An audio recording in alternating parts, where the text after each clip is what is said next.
Accounts മൊഡ്യൂളിൽ bank ട്രാൻസ്ഫറിന് ശേഷം വരുന്ന നെക്സ്റ്റ് ഫോമാണ് റീകൺസിലിയേഷൻ. ഈ ഒരു റീകൺസിലിയേഷൻ ഫോം യൂസ് ചെയ്യുന്നത് നമുക്ക് bank passbook and company book തമ്മിലുള്ള ട്രാൻസാക്ഷൻസ് എല്ലാം റീകൺസിൽ ചെയ്യാൻ വേണ്ടിയിട്ടാണ്. റീകൺസിലിയേഷൻ ക്ലിക്ക് ചെയ്യുമ്പോൾ റീകൺസിലിയേഷൻ ഫോമാണ് ഓപ്പൺ ആവുന്നത്. ഈ ഒരു റീകൺസിലിയേഷൻ ഫോമിൽ നമ്മൾ റെക്കോർഡ് ചെയ്തിരിക്കുന്ന എല്ലാ ബാങ്കിങ് ട്രാൻസാക്ഷൻസും നമുക്ക് കാണാൻ സാധിക്കും. ഈ ഒരു ഡാറ്റ ടേബിളിൽ നമുക്ക് കാണാം ഓരോ ട്രാൻസാക്ഷൻ്റെയും ഡേറ്റ്, അതിൻ്റെ reference number, voucher type, description and next വരുന്നത് റിമാർക്കാണ്. നമുക്ക് റിമാർക്സ് ആഡ് ചെയ്യാനുള്ളൊരു ഫീൽഡാണ് നെക്സ്റ്റ് വരുന്നത്. ഓരോ ട്രാൻസാക്ഷനും നേരെ നമുക്ക് റിമാർക്ക് ഉണ്ടെങ്കിൽ നമുക്കത് റീകൺസിലിയേഷൻ ടൈമിൽ റിമാർക്ക് എന്താണെന്നുള്ളത് ആഡ് ചെയ്തുകൊണ്ട് നമുക്ക് സേവ് ചെയ്യാൻ സാധിക്കും. അതുപോലെ നെക്സ്റ്റ് വരുന്നത് നമ്മൾ ബാങ്ക് ഡേറ്റ് ആണ്. നമ്മുടെ പാസ്ബുക്കിലുള്ള ബാങ്ക് ഡേറ്റ് സേവ് ചെയ്ത് കൊടുക്കാനുള്ള ഒരു ഓപ്ഷനാണ് നെക്സ്റ്റ് വരുന്നത്. നെക്സ്റ്റ് സ്റ്റാറ്റസ് കോളമാണ്. നമുക്ക് ഓരോ ട്രാൻസാക്ഷൻ്റെയും സ്റ്റാറ്റസ് നമുക്ക് കാണാൻ സാധിക്കും. സ്റ്റാറ്റസ് ഫീൽഡിൽ നമ്മൾ ക്ലിക്ക് ചെയ്ത് കഴിഞ്ഞാൽ നമുക്ക് ഇവിടെ ഒരു സെലക്ട് ഓപ്ഷൻ അവൈലബിൾ ആണ്.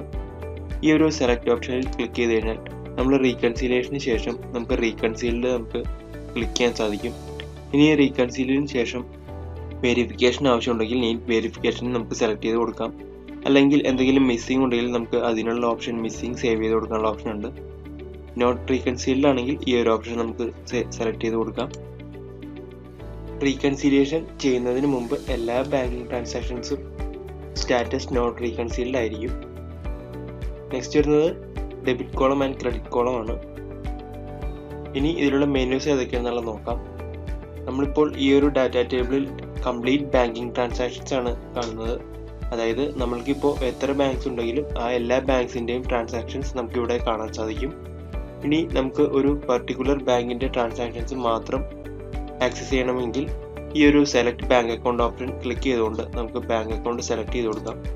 നമ്മൾ ക്രിയേറ്റ് ചെയ്തിരിക്കുന്ന നമ്മളുടെ കമ്പനിയുടെ എല്ലാ ബാങ്ക് ഡീറ്റെയിൽസും നമുക്ക് ഇവിടെ ഒരു സെലക്ട് ടാബിൽ അവൈലബിൾ ആയിരിക്കും. അതിൽ നിന്ന് നമുക്ക് ഏത് ബാങ്കാണോ വേണ്ടത് ആ ഒരു ബാങ്ക് സെലക്ട് ചെയ്യാം. സെലക്ട് ചെയ്തതിന് ശേഷം സെർച്ച് ഓപ്ഷൻ ക്ലിക്ക് ചെയ്ത് കഴിഞ്ഞാൽ നമ്മൾ സെലക്ട് ചെയ്യുന്ന ആ ഒരു പർട്ടിക്കുലർ ബാങ്കിൻ്റെ അണ്ടറിൽ വരുന്ന ട്രാൻസാക്ഷൻസ് മാത്രമായിട്ട് നമുക്ക് ആക്സസ് ചെയ്യാൻ സാധിക്കും. ഈ ഒരു ട്രാൻസാക്ഷൻ മാത്രം നമുക്ക് റീകൺസീൽ ചെയ്യാൻ സാധിക്കും.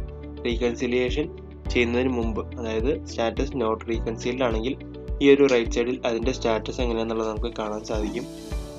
റീകൺസിലിയേഷൻ ചെയ്ത് കഴിഞ്ഞാൽ നമുക്ക് ഇവിടെയുള്ള അപ്ഡേറ്റ് ഓപ്ഷൻ ക്ലിക്ക് ചെയ്യാം. അപ്ഡേറ്റ് ഓപ്ഷൻ ക്ലിക്ക് ചെയ്ത് കഴിഞ്ഞാൽ അപ്ഡേറ്റഡ് സക്സസ്ഫുള്ളി എന്ന വാലിഡേഷൻ മെസ്സേജാണ് നമുക്ക് കിട്ടുന്നത്. ഓക്കെ ക്ലിക്ക് ചെയ്ത് കഴിഞ്ഞാൽ നമുക്ക് ഈ ഒരു ട്രാൻസാക്ഷൻ റീകൺസീൽഡ് സേവ് ചെയ്യാൻ സാധിക്കും. നെക്സ്റ്റ് ഒരു ട്രാൻസാക്ഷൻ്റെ ഡീറ്റെയിൽസ് എല്ലാം നമുക്ക് ഈ റൈറ്റ് സൈഡിൽ തന്നെ അവൈലബിൾ ആണ്. അതിൻ്റെ balance as per company books, amount not reflected in bank, അതുപോലെ തന്നെ balance as per bank details എല്ലാം നമുക്കിവിടെ കാണാൻ സാധിക്കും. നെക്സ്റ്റ് വരുന്നത് സ്റ്റാറ്റസ് മെനു ആണ്. നമ്മൾ ബാങ്ക് അക്കൗണ്ട് സെലക്ട് ചെയ്തതുപോലെ തന്നെ നമുക്ക് സ്റ്റാറ്റസ് വൈസ് ഡാറ്റ സെർച്ച് ചെയ്യാൻ സാധിക്കും. സ്റ്റാറ്റസ് നമുക്ക് ക്ലിക്ക് ചെയ്യുമ്പോൾ നോട്ട് റീകൺസീൽഡ്, നീഡ് വെരിഫിക്കേഷൻ, മിസ്സിംഗ്, അങ്ങനെ 4 സ്റ്റാറ്റസ് കാണാൻ സാധിക്കും. നമ്മൾ സേവ് ചെയ്തിരിക്കുന്ന ട്രാൻസാക്ഷൻ്റെ അല്ലെങ്കിൽ നോട്ട് റീകൺസീൽഡ് ട്രാൻസാക്ഷൻസ് മാത്രം സെർച്ച് ചെയ്തെടുക്കാൻ വേണ്ടിയിട്ട് നമുക്ക് ആ ഒരു നോട്ട് റീകൺസീൽഡ് സെലക്ട് ചെയ്യാം. അതിനുശേഷം സെർച്ച് ക്ലിക്ക് ചെയ്ത് കഴിഞ്ഞാൽ നമുക്ക് നോട്ട് റീകൺസീൽഡ് ആയിട്ടുള്ള ബാങ്ക് ട്രാൻസാക്ഷൻസ് മാത്രമായിരിക്കും ആക്സസ് ചെയ്യാൻ കഴിയുന്നത്.